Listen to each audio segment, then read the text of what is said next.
काँग्रेसचे प्रवक्ते सचिन सावंत सुद्धा आपल्या सोबत आहेत। सचिन सावंतजी, माणिकराव कोकाटे हे राष्ट्रवादी काँग्रेससाठी आणि सरकारसाठी इतके महत्त्वाचे का बनलेले आहेत की त्यांना वाचवण्यासाठी प्रत्येक वेळेला एक नवी युक्ती आणावी लागते?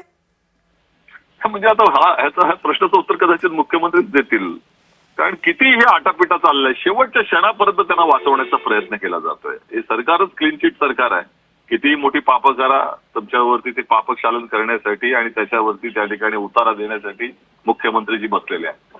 त्यामुळे ते क्लीन चिट मुख्यमंत्री झालेले आहेत। म्हणजे ज्या पद्धतीनं आता हे चाललंय चित्र, तात्काळ यांचा राजीनामा घेतला पाहिजे होता आणि आता आमच्याकडनं अपेक्षा होती की राज्यपालजी हा राजीनामा स्वीकारतील, त्या तऱ्हेचं पत्र येईल। परंतु आता त्याची खाती वर्ग करण्यात आले। गेल्या वेळेलाही खाती चेंज करण्यात आलं होतं त्यांचं। म्हणजे यांनी कितीही पाप केली तरी त्या संदर्भामध्ये मुख्यमंत्र्यांचा त्यांना आणि त्या सरकारचा आशीर्वाद त्यांना आहे, त्याच्यातच दिसून येतंय। या सरकारची प्रतिमा मलिन झाली असं म्हणतात, अशा तऱ्हेचं बोललं जातं। मला असं वाटतं हा शब्द फार सौम्य आहे।